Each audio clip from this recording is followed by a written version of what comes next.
Assalamualaikum Assalamualaikum warahmatullahi warahmatullahi wabarakatuh. wabarakatuh. Perkenalkan, nama saya Farid Surapakama dari gelombang 2 angkatan 10 kelompok 1 Pasar CPNS formasi 2023. Saya Muhammad Tasmir Paik, gelombang 2 angkatan 10 kelompok 1 Latsar CPNS tahun 2023. Oke, jadi di dalam kesempatan kali ini kita akan membawakan sudut pandang tentang isu kontemporer ya. Untuk isunya, aku lebih tertarik membahas tentang ini sih, kekerasan yang terjadi di kampus BPSDM sendiri. Ada berita baru emang tentang itu. Kemarin aku sempat baca nih dari Ayo Semarang. BPSDM itu mengambil langkah tegas jika ada kekerasan di lingkup BPSDM Perhubungan dan mengadakan gelar apel besar juga yang dipimpin langsung oleh Bapak Joko Sasono, Pak Kepala Badan Pengembangan Sumber Daya Manusia Perhubungan. Oke, jadi berarti apel besar tentang ini ya, ada kekerasan ya. Ya. Mungkin langsung aja lah kita bahas dari sudut pandang pertama atau sudut pandang saya deh ya. Kalau menurut saya sih, ya ini bukannya sebuah isu yang terlalu kontemporer, artinya sebenarnya isu ini tuh bisa kita bilang klasik kontemporer ya. Ini udah ada dari dulu, cuman tetap eksis sampai sekarang, tetap muncul sampai sekarang beritanya karena mungkin ada beberapa orang yang masih nggak bisa menahan egonya buat ini ya, buat buat nggak melanjutkan tradisi-tradisi terdahulu. Paling susah ego masing-masing orang kan. Susah, nggak bisa kita kontrol. Betul. Kalau dari sudut pandang saya sih gini, yang namanya kekerasan itu udah nggak relevan sih di zaman sekarang, apalagi ini ranahnya pendidikan gitu. Apalagi ya masa orang ke pendidikan yang notabene mereka mau sukses, mau belajar, mau yang selanjutnya nanti akan kerja gitu kan.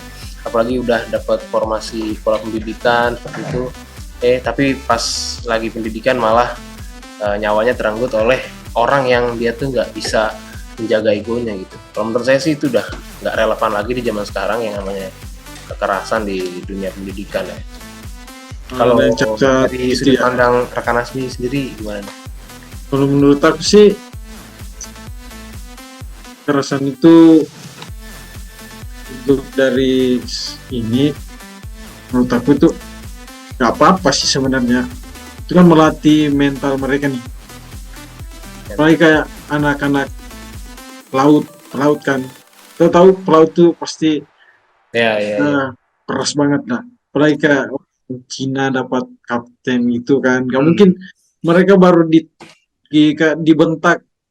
dibentak dikit langsung mau pulang apa. Lebih ke mental sih sebenarnya. Mental.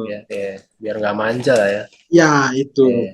Sama ini nggak sih, biasanya ini yang jadi dilema ya sama kita ya. Kita kalau misalkan ngedidik orang dengan keras itu jatuhnya nanti kekerasan. Tapi ketika kita biarin mereka itu malah lebih bahasanya ele-elean atau nggak ada sikap atau ya kurang beretika gitulah ya.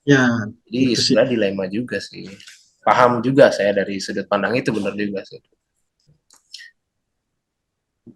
Nah, selanjutnya mungkin solusinya kalau dari saya sih sebenarnya yang namanya hukuman kan nggak mungkin kekerasan itu dilakukan tanpa sebab, pasti ada penyebabnya. Pasti ada penyebabnya. Pasti ada penyebabnya, entah juniornya yang membuat masalah atau apa gitu, pasti dari seniornya yang ini apa. Ya, pasti asap itu timbul karena ada api. Ya kan, dan api juga timbul karena ada bensin, ada api segala macam lah, ada pemantik segala macam, pasti ada asal mulanya kenapa terjadi seperti itu. Tapi yang dicari di sini kan sebenarnya bukan penyebabnya, tapi gimana cara menanggulangi hal tersebut.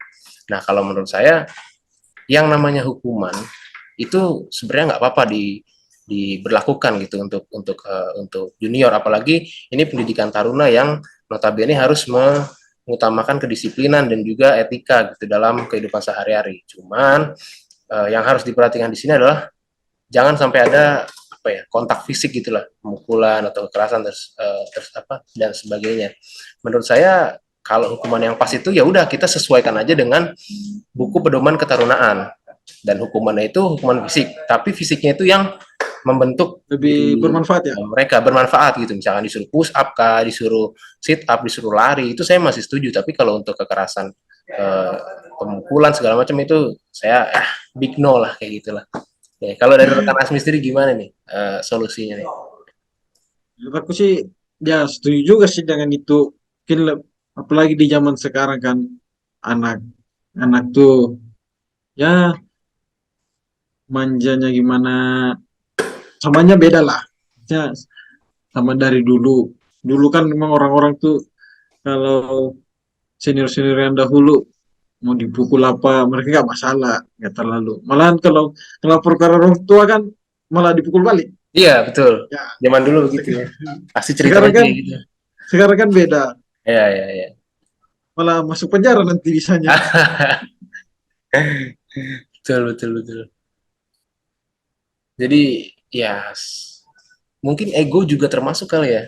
Gimana Ya, kita tuh, itu sih oke lah, kita ego. kita kita kita waktu zaman junior gitu mungkin kita menerima menerima tradisi ya kan, dan itu kan juga permasalahan kita kan sebenarnya, tradisi yang lama itu tetap diteruskan ke junior junior apa, tradisi yang didapat waktu kita junior tuh waktu kita naik ke senior malah kita teruskan lagi ke junior junior selanjutnya. Nah, itu mungkin Tapi mungkin doktrinnya sih doktrin. ya doktrin juga masuk lah, ya lebih ke meredam ego lah ya Ya, dari kitanya. dari masing-masing personal sih kalau ego. Hmm. Soalnya nggak bisa juga kita ini menurunkan ego orang itu langsung secara langsung. Iya Secara pasti nggak bisa, personal. pasti nggak bisa, pasti nggak bisa. Walaupun dinasihatin berapa kali, diingatkan, kenapa kalau memang dari diri sendiri nggak bisa nurunin ego, susah juga. Betul, setuju. Oke lah. Jadi konklusi kita pada video ini apa nih, Mik? Kalau dari rekan Asmi sendiri? Menurut aku sih yang dari berita tadi ya, yang kepala BPSDM ambil tindakannya itu menurut aku tepat sih. Hmm. Biar para taruna-taruna yang senior kan dapat lebih soalnya di sini saya baca sanksinya tuh sampai diberhentikan secara tidak hormat. Ya betul. Ya, pasti kayak para senior-senior tuh apalagi yang semester 7, semester 8 yang udah mau wisuda kan Betul. berpikir kalau mau menindak juniornya. Nah iya. Ya Ya, itulah. soalnya sayang kan misalnya kayak udah semester 7, semester 8 udah mau wisuda terus diberhentikan secara tidak hormat. Aduh, 3 tahun, 2 tahun sebelumnya tuh kayak sia-sia aja. Ya. Udah mencari kerja susah, terus Nah, diberhentiin dari calon PNS lah gitu kan, kayak aduh, no, big big no, itu udah mimpi buruk lah bagi semua orang lah. iya. Kalau menurut aku kalau masih PNS yang Polri itu masih ini sih lah biayanya. Kalau kayak udah di reguler mandiri kan kasihan juga tuh. Iya, Udah banyak biayanya keluar, harapan orang tuanya juga. Iya, pasti semua kecewa sih. pasti. Oke, berarti gitu aja lah ya untuk penutup dari video kita pembahasan kali ini. Yang namanya kekerasan itu harus emang nggak bisa diberhentikan secara menyeluruh dalam waktu yang singkat, cuman kita pelan-pelan untuk menghentikan hal tersebut, dan juga solusinya itu ya pertama kita melihat lagi ke buku pedoman, dan yang kedua itu adalah dari diri masing-masing kita meredam ego untuk tidak meneruskan tradisi yang kita dapat ke adik-adik kita yang Lebih berpikir 2 kali deh melakukan ya tindakan. 2 kali, 3 kali, 10 kali kalau bisa. Iya, 10 kali malah. Pembahasan kita sudah cukup ya sampai di sini. Akhir kata kami tutup video ini. Terima kasih telah menyimak. Saya Farid Surya Pratama. Semoga baik.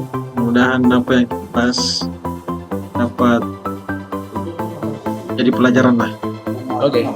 Sampai jumpa di video selanjutnya. Wassalamualaikum warahmatullahi wabarakatuh.